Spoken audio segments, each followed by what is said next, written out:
Bonjour les Microsoft. Brassens était-il un affreux individualiste totalement hostile à toutes les formes d'engagement, doublé d'un insupportable misogyne homophobe? Est-il nécessaire de le désembaumer, comme le prétend une série de 4 articles parus dans Mediapart cet été? En cette année de centenaire de la naissance de Brassens, il semble que certains aient décidé de régler leur compte posthume avec le vieux libertaire. Il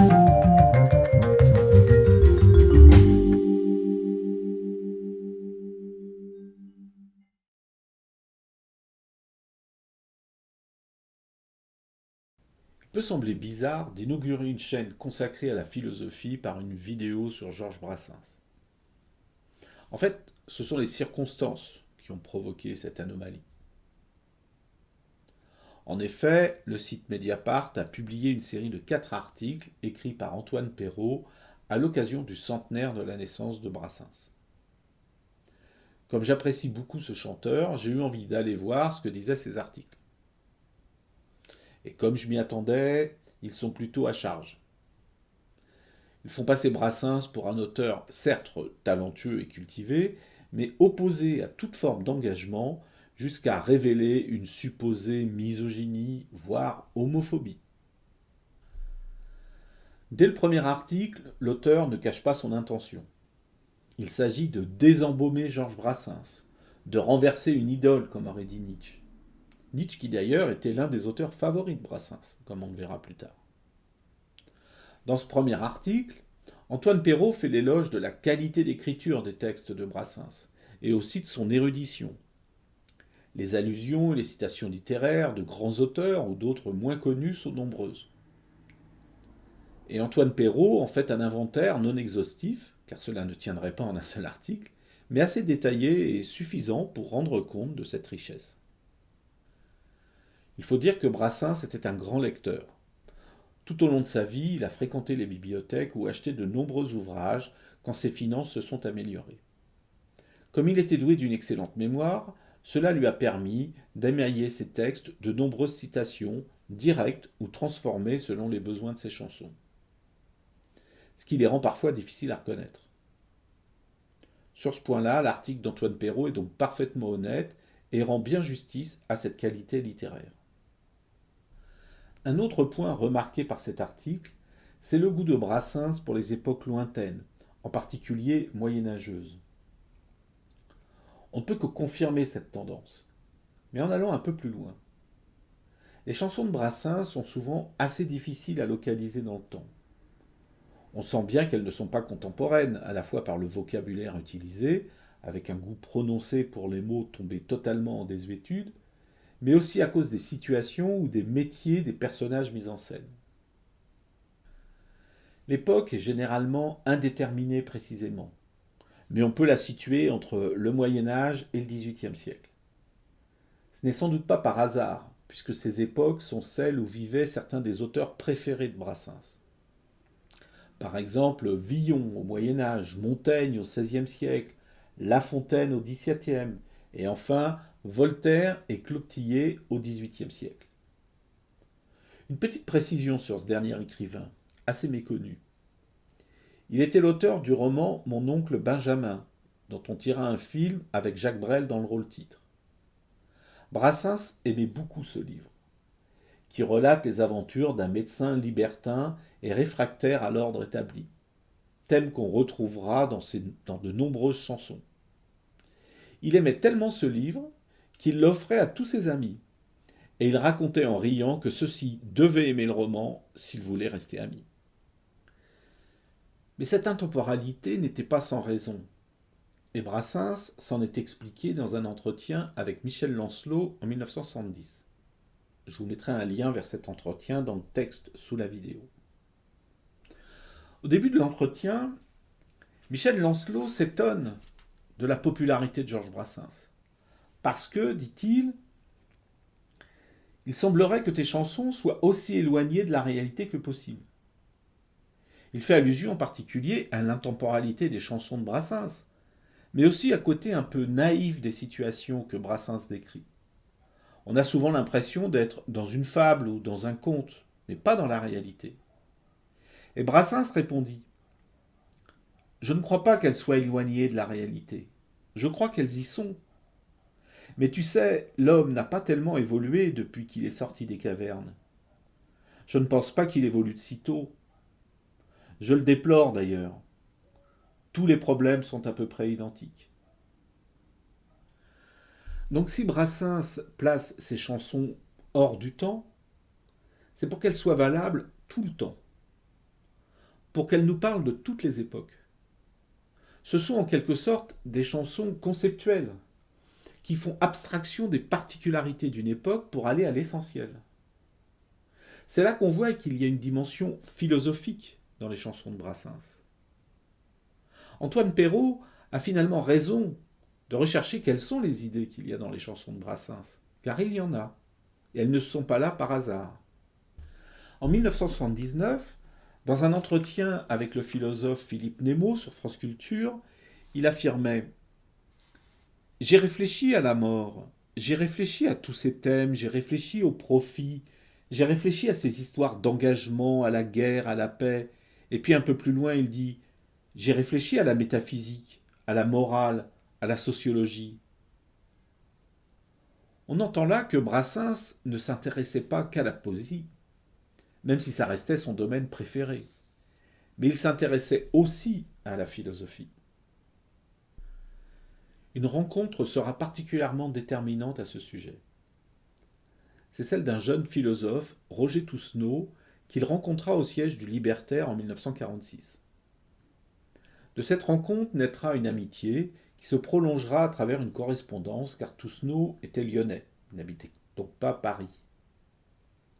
Cette correspondance a été publiée, et elle est particulièrement intéressante pour deux raisons.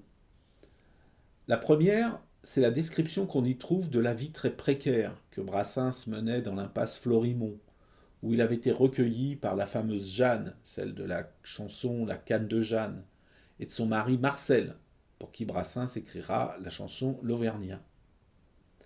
Comme exemple de cette extrême précarité, on peut citer une lettre dans laquelle Brassens demande à Tousneau de lui envoyer des timbres afin qu'il puisse lui répondre. Autre raison qui rend ces lettres particulièrement intéressantes, c'est la philosophie. Je vous ai dit tout à l'heure que Roger Tousneau était philosophe. Il était donc normal que ce sujet soit abordé dans leurs lettres. Signalons à ce sujet que nous n'avons que les lettres de Brassens à Tousneau, mais pas les réponses. Dans ces lettres, Brassens fait état à plusieurs reprises de ses lectures philosophiques et de ce qu'il en pense, sans développer le sujet malheureusement. Je peux citer par exemple Montaigne, dont je ne conseillerais jamais assez la fréquentation assidue. Socrate est le premier des individualistes, le libertaire avant la lettre, avant le Christ, bien avant nous. Il est l'un des premiers hommes libres. Sans lui, nous ne serions pas tout à fait ce que nous sommes. Nietzsche me plaît beaucoup. Il perce tout ce qu'il voit. Son Zarathustra m'enchante. À propos de ce dernier, on peut signaler qu'il placera cette citation en tête d'une lettre, en avril 1949. Si vous voulez me suivre, ne me suivez pas. Mais Brassens exprime souvent des réticences par rapport à la philosophie. Il cherchera d'ailleurs à dissuader Tousneau de continuer dans cette voie et lui conseillera de l'abandonner pour faire de la poésie. Dans une lettre de 3 février 1949, il ira plus loin et écrira: La philosophie m'ennuie toujours autant. Que tu le veuilles ou non, elle sent le professeur, le didactisme, la dialectique. Que veux-tu que je fasse de ces architectures de la raison ? Les auteurs qu'il affectionne ne sont d'ailleurs pas des architectes de la raison. Par exemple, Socrate utilise un langage souvent proche de la poésie, avec de nombreuses références à la mythologie. Il pratique l'ironie pour feindre l'ignorance. Montaigne, lui non plus, n'est pas un architecte de la raison. Il ne construit ni système philosophique, ni idéologie. pratique plutôt le scepticisme. Nietzsche, quant à lui, s'exprime souvent par aphorisme, et cela correspond tout à fait à ce que revendique Brassens, quand il ne veut pas dire les choses directement, mais les suggérer, afin que l'auditeur fasse l'effort de comprendre le message par lui-même. Comme il le dira dans un entretien, je fais de la propagande de contrebande. Cette relation finalement assez forte entre Brassens et la philosophie est d'ailleurs confirmée par le titre de l'introduction de Lucien Roux au deuxième volume de la collection Segers consacrée au chanteur et intitulé Brassens, le poète philosophe. Il est donc tout à fait justifié de rechercher les idées de Brassens en s'appuyant sur les textes de ses chansons et des différents entretiens qui nous sont parvenus. Encore faut-il le faire sans intention initiale de désembaumement de l'idole, en sélectionnant soigneusement des extraits de textes qui confirment la thèse et en écartant les autres.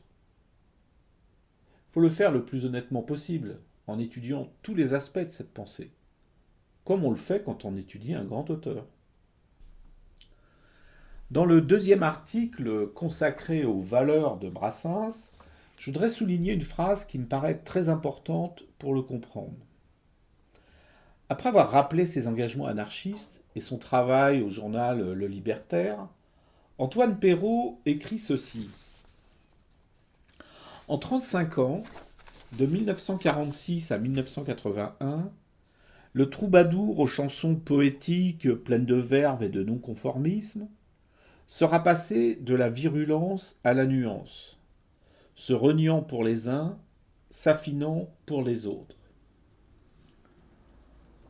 Antoine Perrault remarque que, en effet, la virulence dont Brassens faisait preuve contre la gendarmerie, par exemple, dans sa jeunesse, que ce soit dans ses articles du Libertaire ou dans la fameuse chanson Hécatombe, qui se déroule au marché de Brive-la-Gaillarde, laisse peu à peu sa place à des propos plus nuancés, comme dans L'Épave, où l'auteur, après s'être fait rejeter hors d'une taverne parce qu'il n'avait plus de quoi payer ses consommations, se fait dépouiller par un étudiant miteux, puis la femme d'un ouvrier, puis pour finir par une prostituée. Il se retrouve donc nu au bord du chemin, et c'est finalement un gendarme qui vient le couvrir avec sa pèlerine. Brassens a d'ailleurs conscience de cette évolution, puisqu'il conclut sa chanson par ce couplet « Et depuis ce jour-là, moi le fier, le bravache, moi dont le cri de guerre fut toujours mort aux vaches, plus une seule fois je n'ai pu le brailler, j'essaye bien encore, mais ma langue honteuse retombe lourdement dans ma bouche pâteuse. »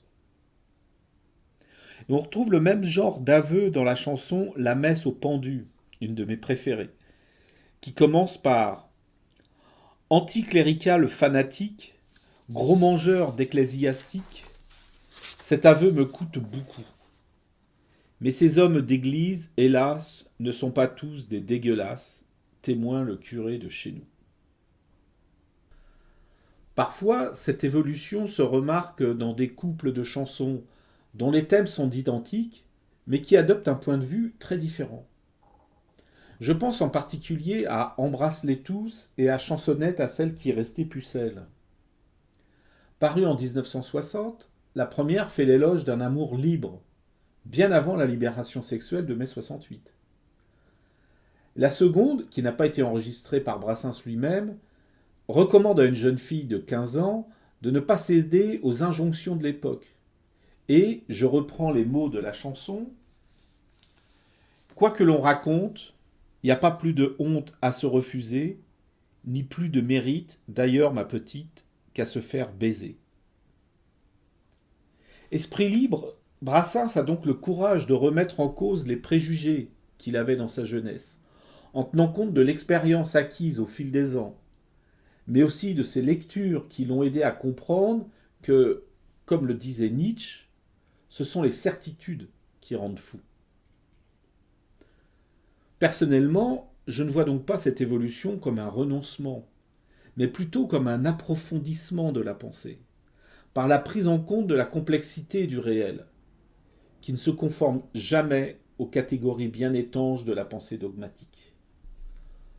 Au final, on peut donc dire que ces contradictions ne sont qu'apparentes, et que le fil rouge de la pensée de Brassens est resté celui de la liberté de penser et d'agir, malgré les préjugés et les injonctions de l'époque. Malheureusement, comme il le chantait dans La mauvaise réputation, je ne fais pourtant de tort à personne en suivant mon chemin de petit bonhomme. Mais les braves gens n'aiment pas que l'on suive une autre route qu'eux. La fin de ce deuxième article est consacrée au rapport que Brassens entretenait avec la religion catholique. On sait que sa mère, d'origine italienne, était très croyante et pratiquante, alors que son père était plutôt un humanisme d'inspiration laïque, mais qui tolérait les pratiques religieuses de sa femme. Le petit Georges a donc baigné dans un milieu finalement plutôt tolérant, mais où la religion avait sa place. On trouve bien sûr dans son œuvre des chansons plutôt anticléricales, comme La religieuse, Tempête dans un bénitier ou Mélanie. Mais il reconnaît aussi dans Le mécréant que, finalement, il ne se comporte pas plus mal que s'il avait la foi. Comme souvent, on l'a vu pour la gendarmerie ou la sexualité, il est donc très critique sur les institutions et les dogmes, mais se révèle plus nuancé sur les valeurs et les personnes. Nous allons maintenant aborder le troisième article consacré au pacifisme de Brassens et à sa critique de l'engagement collectif. Le pacifisme de Brassens mériterait une vidéo dédiée, et nous n'allons donc pas entrer ici dans le détail de sa position. Il s'exprime sur le sujet dans de nombreuses chansons consacrées au patriotisme, à la guerre ou plus directement dans la chanson Mourir pour des idées. Cette dernière est un développement argumenté, justifiant sa position, et on y trouve en particulier ce couplet. Ô vous les boutefeux, ô vous les bons apôtres, mourez donc les premiers, nous vous cédons le pas, mais de grâce, mort bleue, laissez vivre les autres, la vie est à peu près leur seul luxe ici-bas. On voit qu'il justifie principalement son refus de participer aux guerres pour deux raisons.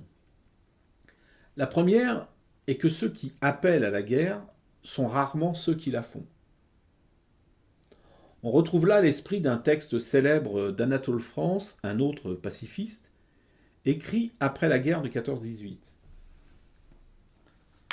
Ainsi, ceux qui moururent dans cette guerre ne surent pas pourquoi ils mouraient. Il en est de même dans toutes les guerres, mais non pas au même degré. Ceux qui tombèrent à Jemmapes ne se trompaient pas à ce point sur la cause à laquelle ils se dévouaient. Cette fois, l'ignorance des victimes est tragique. On croit mourir pour la patrie, on meurt pour des industriels. La deuxième raison invoquée dans la chanson, c'est l'amour de la vie, notre seul luxe ici-bas. Pour Brassens, aucune idée ne mérite qu'on meure pour elle. Mais ce point sera abordé plus loin, à propos de l'engagement. Antoine Perrault se montre très critique sur ce pacifisme radical de Georges Brassens. Globalement, on peut dire qu'il l'accuse de lâcheté et de chercher à maquiller cette forme d'égoïsme par des considérations philosophiques. Comme il le dit dans son article, Brassens cherche à faire passer un égoïsme terminal pour une sagesse suprême. Il est tout à fait légitime de critiquer le pacifisme radical de Brassens. On peut considérer qu'il existe des guerres justes et affirmer que celle de 39-45 en était une. Mais peut-on pour autant étendre cette critique en faisant de Brassens un quasi-fasciste et voire antisémite, comme Antoine Perrault le fait à 2 reprises dans son article? C'est, pour utiliser une expression populaire, pousser le bouchon un peu loin. Antoine Perrault prend prétexte de ce pacifisme pour établir un parallèle entre Brassens et Christian de la Mazière, qui était un ancien de la division SS Charlemagne. Mais ce Christian de la Mazière n'était pas un pacifiste, puisqu'il s'était engagé dans le combat militaire, et en faveur du nazisme qui plus est, dont le moins qu'on puisse dire est qu'il ne faisait pas non plus l'apologie du pacifisme. Ce rapprochement n'est donc absolument pas fondé. C'est même une absurdité totale. De même, prendre prétexte d'un article publié dans le Libertaire où Brassens se moquait de Maurice Schumann pour en faire un antisémite, continuateur de Philippe Henriot, est un abus complet d'interprétation. On ne trouve pas chez Brassens la moindre trace d'antisémitisme. Il s'agit là d'un procédé fondé sur l'insinuation et l'amalgame, totalement malhonnête. Le soupçon d'antisémitisme est très grave. Et il ne peut pas s'appuyer sur une simple ressemblance qu'on pense avoir reconnue entre deux textes. Si on veut aller plus loin, ces accusations de complaisance envers le nazisme et l'antisémitisme sont en totale contradiction avec ce qu'Antoine Perrault lui-même a écrit dans l'article précédent, où il établissait l'attachement de Brassens aux valeurs d'une sorte de christianisme libertaire. On ne peut pas être attaché aux valeurs de liberté, de compassion, de solidarité, d'amour du prochain, pour dire les choses simplement, et en même temps être antisémite et favorable au fascisme. Sur ce point-là, ce n'est pas Brassens qui est contradictoire, mais c'est Antoine Perrault qui cherche à défendre une position incohérente et sans fondement précis. Encore une fois, je comprends qu'on puisse critiquer le pacifisme radical de Brassens, mais ce n'est pas une raison pour vouloir en faire un partisan du fascisme et de l'antisémitisme. Ça n'est pas honnête. Le deuxième sujet abordé dans cet article est le supposé non-engagement de Brassens. Cet extrait résume bien la position de Perrault. Démonétiser tout idéal politique, saper la moindre volonté de transformer le monde, sinon de le sauver, ridiculiser ceux qui mettent en pratique leurs convictions, tel fut le combat d'arrière-garde auquel Brassens consacra une part de son art. Là encore, il y va un peu fort, non ? Comment peut-on accuser Brassens de démonétiser tout idéal politique alors qu'il a participé très activement à la rédaction du Libertaire, puis chanté pendant des années dans les galas de la Fédération anarchiste. Perrault lui-même reconnaît cet engagement dans son article précédent.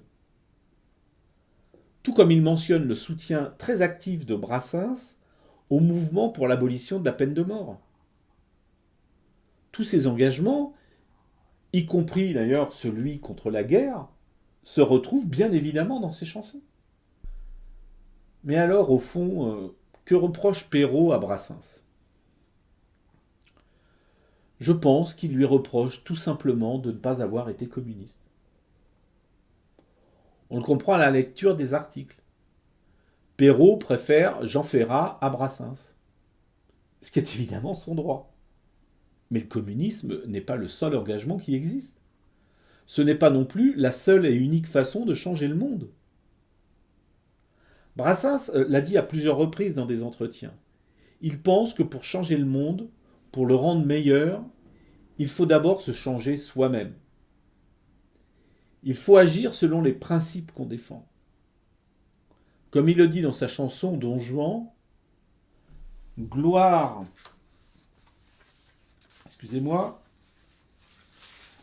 gloire à qui, n'ayant pas d'idéal sacro-saint, se borne à ne pas trop emmerder son voisin. Plus le temps a passé, plus son expérience des hommes s'est enrichie, et plus Brassens s'est méfié des idéaux sacro-saints pour leur préférer les simples comportements respectueux des autres. Qui pourrait nier que si chacun se comportait ainsi, le monde n'irait pas mieux ? Le quatrième texte n'y va pas par 4 chemins et annonce la couleur dès l'introduction. Le sexisme dénoncé par des féminismes ne fait pas un pli chez le poète. Et il précise : La représentation de la femme est un sacré travers dans son œuvre. On ne peut donc pas s'attendre à une étude très nuancée. Bon, encore une fois, je ne vais pas pouvoir ni vouloir en fait répondre à toutes les accusations d'Antoine Perrault. Je vais pour commencer dénoncer moi aussi un sacré travers dans cette critique. Antoine Perrault mélange sans distinction des chansons à vocation humoristique, comme Misogynie à part ou Marinette, dans laquelle il voit carrément un appel au féminicide. Et d'autres chansons plus sérieuses ou poétiques, comme La non-demande en mariage ou L'attendu. D'ailleurs, les citations supposées empreintes de misogynie sont généralement extraites des premières, dans lesquelles Brassens s'amuse avec des poncifs et des situations cocasses comme la fessée ou le fantôme.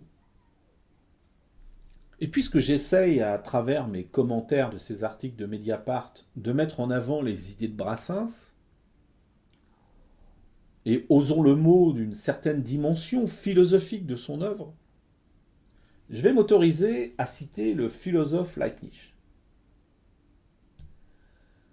Gottfried Wilhelm Leibniz, désolé pour l'accent, est un grand esprit allemand qui a vécu à cheval sur le XVIIe et le XVIIIe siècle. Il fut à la fois diplomate, scientifique, mathématicien et, comme je l'ai dit, philosophe.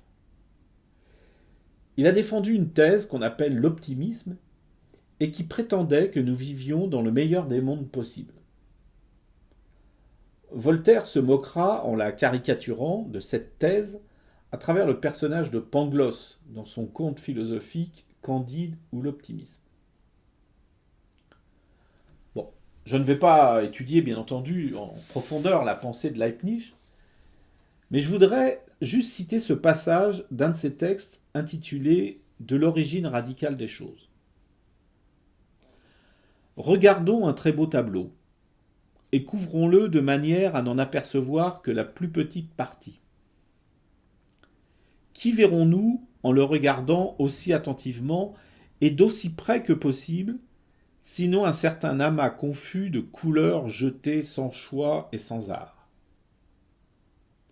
Mais si, en ôtant le voile, nous le regardons d'un point de vue convenable, nous verrons que ce qui paraissait jeté au hasard sur la toile a été exécuté avec le plus grand art par l'auteur de l'œuvre. Ce que nous explique Leibniz, c'est que si nous voulons nous former un jugement adéquat sur une œuvre, nous ne devons pas seulement regarder le détail, mais aussi l'ensemble. Il ne suffit pas d'extraire une citation dans une chanson pour en comprendre le sens. Il faut à chaque fois la replacer dans son contexte, voire dans l'œuvre complète. Quand un auteur a écrit des chansons aussi respectueuses des femmes que La non-demande en mariage, L'attendu, ou mis en chanson le poème de Paul Fort, Les passantes, il faut à mon avis réfléchir à deux fois avant de l'accuser de misogynie.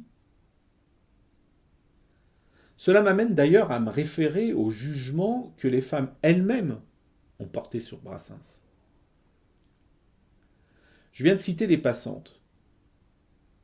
Cette chanson a été choisie par l'artiste féministe Charlotte Abramo, encore une fois je suis désolé pour l'accent, pour son vidéoclip officiel de la Journée internationale des droits des femmes en 2018. Ce clip recevra d'ailleurs la même année le prix du droit des femmes. Belle consécration pour un chanteur supposé misogyne que de voir une de ses chansons choisie et primée pour un clip féministe. Charlotte Abramo n'est d'ailleurs pas la seule femme à avoir utilisé les chansons de Brassens.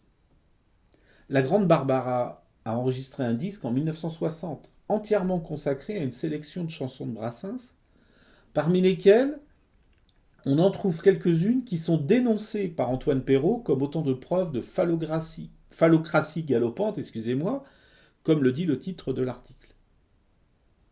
Et elle n'est pas non plus la seule à avoir enregistré des chansons de Brassens. En fait, elles sont assez nombreuses, et je ne vais en citer que deux en exemple. René Garlaine, qui a enregistré J'ai rendez-vous avec vous, accompagné par Rodolphe Rafali à la guitare. La contrebassiste Pauline Dupuis, elle, a sorti le 4 juin 2021 son deuxième album consacré à Brassens. Elle s'est exprimée à plusieurs reprises sur le chanteur, en affirmant, par exemple, Brassens me fait du bien, ou si on a aujourd'hui besoin de sens, on a aussi besoin de son humour et de ses valeurs. Ses valeurs. Et encore, dans un entretien sur RFI, elle explique mieux ce qui l'a amené à Brassens et ce qu'elle y a trouvé. Laissons-lui la parole. Et c'est vraiment cette question des femmes qui m'a intriguée puisque j'avais entendu dire on l'accusait de misogynie et je me suis dit, je me suis plongée dans sa poésie, je me suis dit, je ne vois pas ça, j'ai envie de chanter ça, j'ai envie de chanter toute la tendresse, tout l'amour, toute l'admiration, tous ces mots que j'aimerais entendre pour moi en fait.